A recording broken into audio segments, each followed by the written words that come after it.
How's it going, guys? In this video, we're going to go over the other sounds in SATRN. The first video, we went over the pads and the keys in that sub bass. In this video, we're going to go over these little chord throws, as well as these bass stabs and this higher patch. So I will play it from the beginning again. If you've already seen this, you can just skip through to the part where I start talking about the patches. But here's what it sounds like.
Okay, sweet. So the first sound that we'll go over is this chord throw.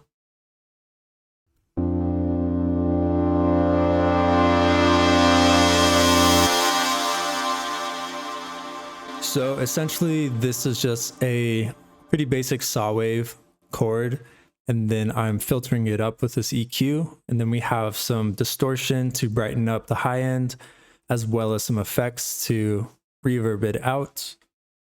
For this first chord, the MIDI looks like this. The second chord is like this. Then the third chord. The fourth chord is very similar, but we just end up on this G for a little passing note. Chord after that is the same. And this is the last chord. So basically what I did here is I just used a single saw wave, and that sounds like this. I added some hyperdimension, some unison, just to give it a little bit of movement and phasing.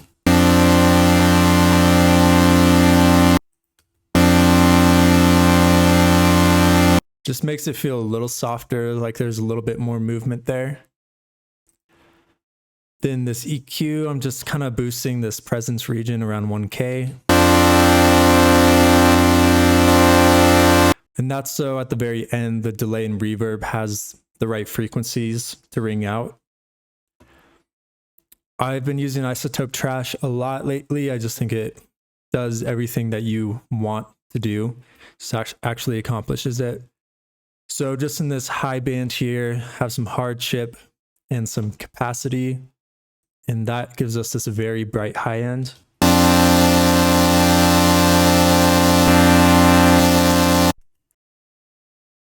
Then I have this EQ, this eighth note, I'm just doing some filtering.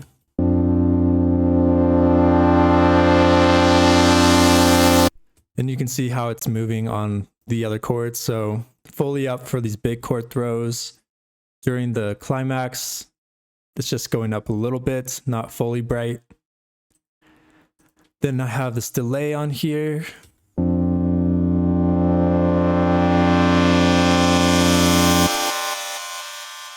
And then finally, just this Valhalla vintage verb. I have it very bright, pretty long decay, about 50% mix. And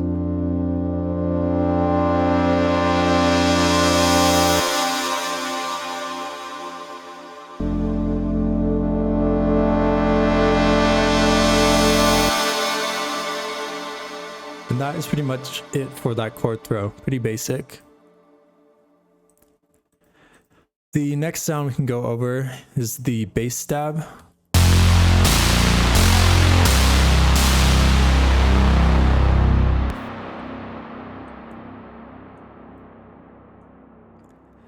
So the MIDI for this looks like this in the first pass, the second one, and then the climax has these same notes going through it. Again, this second one has this G note that is the passing note. So what I did here is I pretty much just created a Reese bass or a Reese kind of super saw. So just a saw wave and 9 voices. It sounds like this. So it's pretty low in the spectrum field, but we will brighten it up and kind of take out some of the lows. I add some bright white noise. And it sounded when referencing like there was a sub note underneath. It's actually an octave above the saw, so it's pretty much the second harmonic, just a little bit more emphasis. And I knew the sound needed to be distorted. It sounded pretty gritty and bright, so I threw on some 0 square. So we're starting to get some of that buzzy quality there. But it also sounded like a pluck, so it's a bass stab, so it's pretty much a bass pluck sound. I threw this envelope 2 on the cutoff here. And you can see that blue dot was actually higher than our curve there. That's because this envelope 1 is also on here.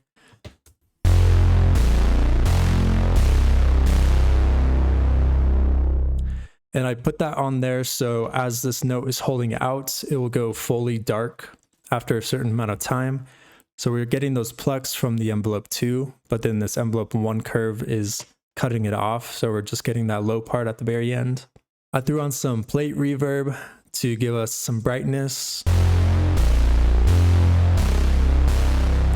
Just a little bit of reverb in that high end there. I think the plate is better for the high frequency reverbs that you want. And then this compressor is just kind of emphasizing that stab sound, the bass pluck sound.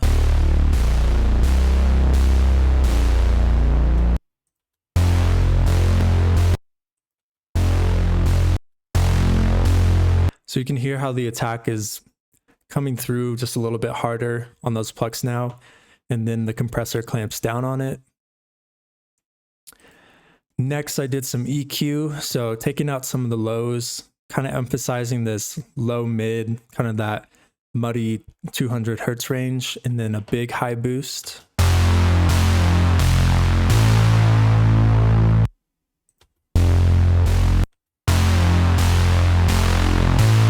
So now it's starting to sound a little thinner and a little brighter. This utility, I was trying to find the right width. I ended up not using it too much. Then again, I'm using this isotope trash.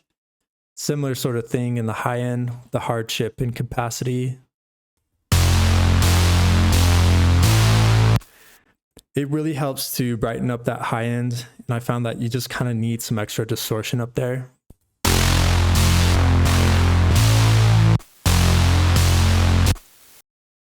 I'm using some limiting to cut off the very high peaks of it so I can just push it up to a higher amount of LUFS.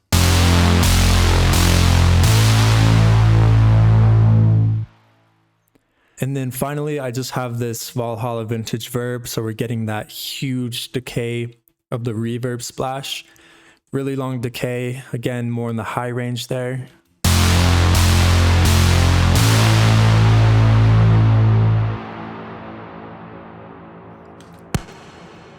And that is pretty much it for the bass stab.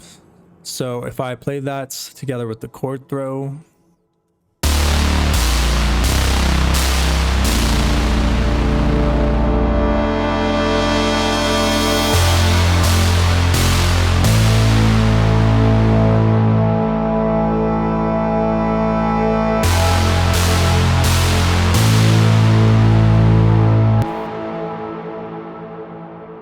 so finally we can go over this high lead sound. It's kind of a plucky bell sound combined with a string sound.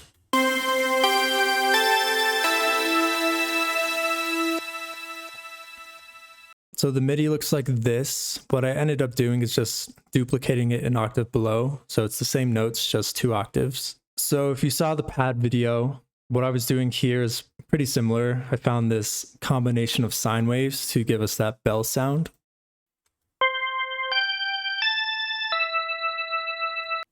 I have envelope 2 on the level of both the oscillators, so that just gives us that plucky sound. So the attack of each note is very pronounced.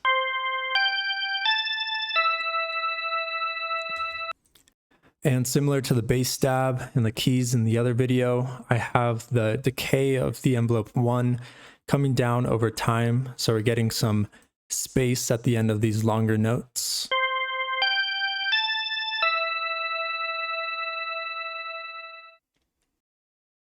So that is the bell sound, but I know I needed some shimmery kind of string quality. So I have this saw wave, which is actually 2 octaves above. And both oscillators are detuned a little bit.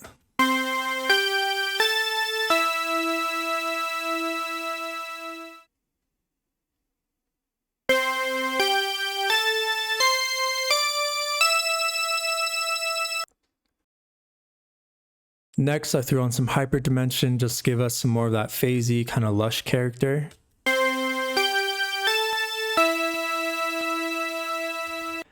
And then I threw a big hall reverb on this because I wanted it to sound pretty massive.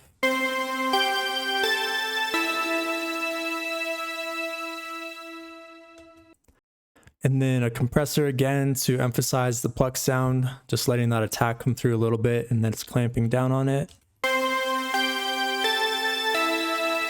Just some subtle compression to emphasize the very peaks of those attacks.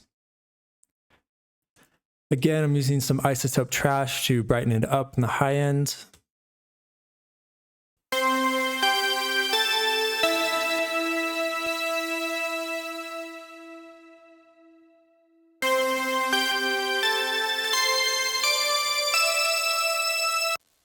I just really like how shimmery and crispy it gets with that. Then I have some EQ, taking out some of the low end that we don't need, and then just kind of carving out some space for the other elements right here around 3K.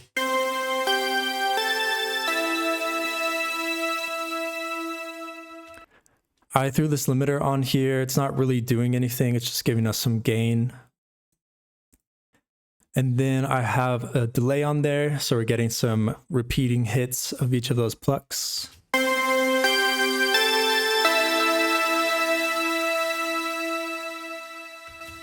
But that is pretty much it for that high sound. I have these low keys here, which are just a duplicate of the other keys that I went over in the first video.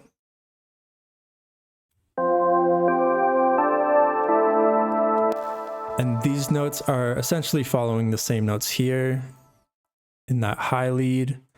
The only difference is instead of going up with these notes, I kept it at a C because the harmonics of these fifths below didn't really sound right.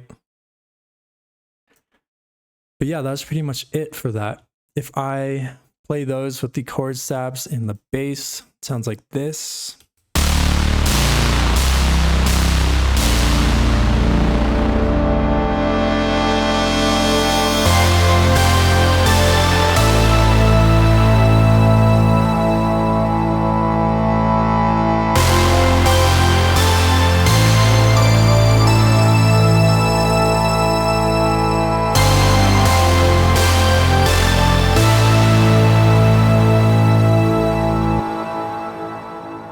So that pretty much rounds out all the sounds for this video.